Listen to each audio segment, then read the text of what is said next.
I have a mini paper bag here. It's a gift bag.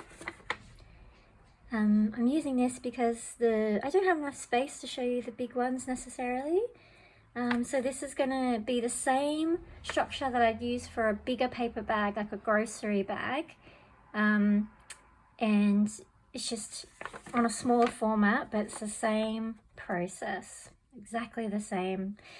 Now, anytime you're transforming a paper bag into a journal, you're going to be working with that individual bag because they're usually kind of different. Some of them are more square, some of them are kind of thinner like this. The base might be bigger, the handles might be different. So the joy of doing this is that you get to figure it out. So we're really using our creative problem solving skills here. And it's such a delight to transform the bags into little journals. It really does feel like a MacGyver moment, right?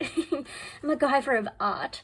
Okay, so let's get started. So I've got this little bag and I'm going to unstick the bottom, and I'm going to do that nice and gently if I can.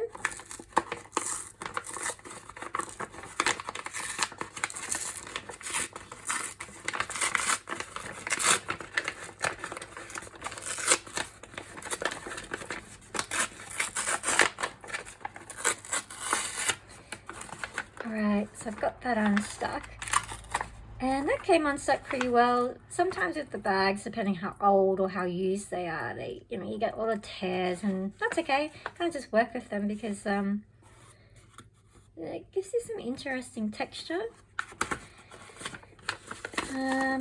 Okay, so nice, I've done that. I'm gonna just flatten that out. So this particular format I'm showing you, I kind of just figured it out really randomly. I was like, what's the simplest way I can do this, where I can make a bag to show a group of people that isn't going to get them all confused and have lots of pieces floating around and lots of steps involved to like bring it together. And so I thought, when I do zine making or artist book making, the simplest thing to do is a concertina style book. And so to show you what I mean, I'm going to put this to the side. This is an example of a concertina style book. So I made this out of a bag, a paper bag, and I used the handles. I reincorporated them into it, and so this now becomes a book. It's also got a side that I could add things into as well. And I made that really simply. It was just really one cut down the side. And see what I mean? It's really big because I don't have any space to show you how to make these. That's why we're going to do the small format. But it's quite delightful, and then you can work into it and craft your journal. So let's do that. Let's open out our bags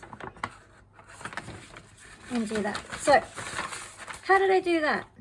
Well, on this mini version, I cut along one of these edges. Oh, I can see this is terrible. Am I gonna do that? So this is where we've got to look at the individual bag, right? So I'm noticing it sticks together here somehow. I'm going to cut instead of tear because I feel that might, because it's such a small bag, the risk there is that the whole thing falls apart. Oh, I'm so tempted to do it though, but I won't. For this illustration, let's just cut. So I can see this is a good spot to do it. And you could do that anywhere, but this is where I'm going to do it. I'm going to do it at the seam. Yeah, but I want to stress that it's kind of going to depend on your bag. And then I'm going to open it out. All right, and then I got that little lip there, which I can do something about, I'll leave. Now, I'm going to take off the handles because where I'm going with this is that I'm going to fold it down like so. And then I'm going to fold it concertina style. and I'm going to reincorporate the handles. You don't have to reincorporate the handles, but it's just kind of fun, and it's nice to use the whole bag. So I'm going to take off the handles, and that will just be by pulling them off like so. So strong. And then this one.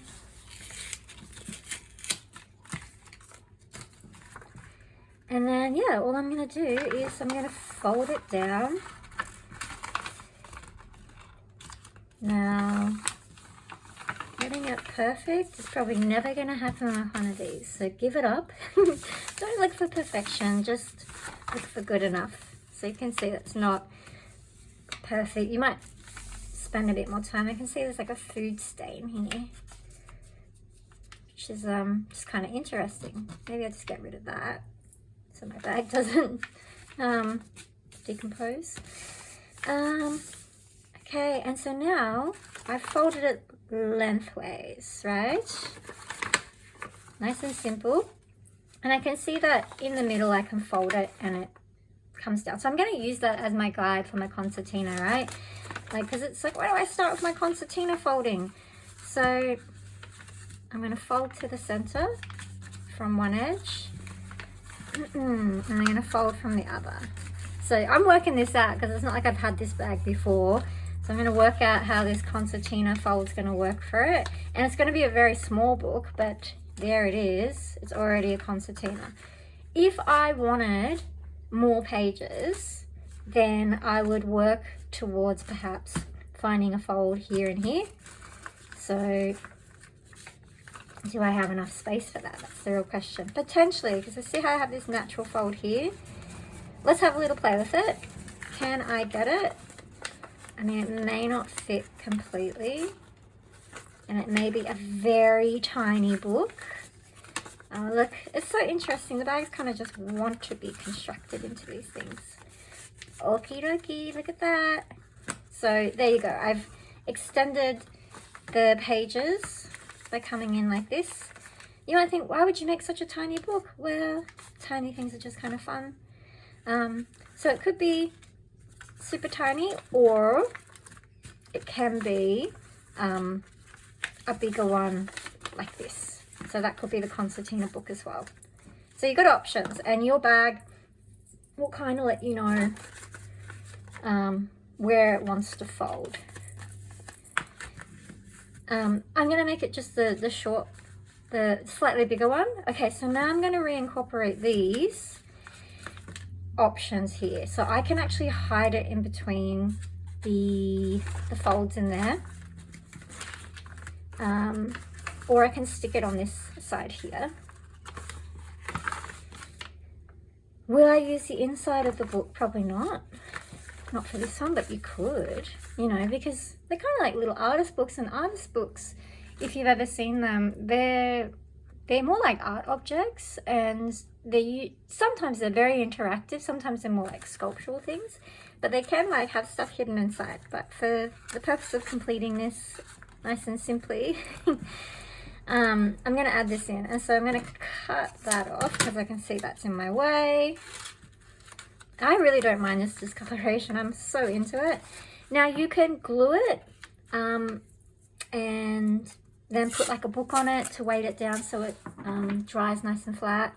I'm actually just going to quickly chuck this in just to get it to sit. So I've just got masking tape. You can use whatever you like, but some tape. So I've stuck that in. Probably just lost you there as I've tipped stuff upside down. And then I'm going to do the same on the back. So I'm going to tuck it inside, and just so I understand, I've probably just turned things upside down, so it's probably confusing for you, but here we go. But going this way, if I open this up, you'll see exactly what's happening. So I've tucked it there, and then I'll tuck the other one here. Hopefully that's easier to see, and I haven't completely lost you, because yeah, it's really confusing sometimes when you're trying to figure stuff out. The orientation of where you are and what's happening can get really confusing. So I'm just gonna take these down, but you could glue it to make it look a little bit nicer if that's for you, and fold it down, and then again Just gonna bring it in. And that's my concertina book. Pretty cool, hey? Yeah, nice. All right, I'm gonna do a part 2 of this, like with a bit of an exercise of guiding you through just having a muck around using art materials to interact with the pages, to get over the barrier of like, how do I interact with it? What do I do in it now? Like, I think one of the biggest things that's come up for me over the years is when I get a new journal, I don't want to put anything on the pages because they're so nice, which is like so sad for the journal, right? It's there to be interacted with and art made in it. So I'm going to take you through like a low risk, low barrier activity to just interact with your first bag. So if you've had a workshop with me and I've said, hey, you know, here's where you can find out more info on like how to have a play with it, the next video is for you. So I will see you in that video. So I'll let you know what materials to grab.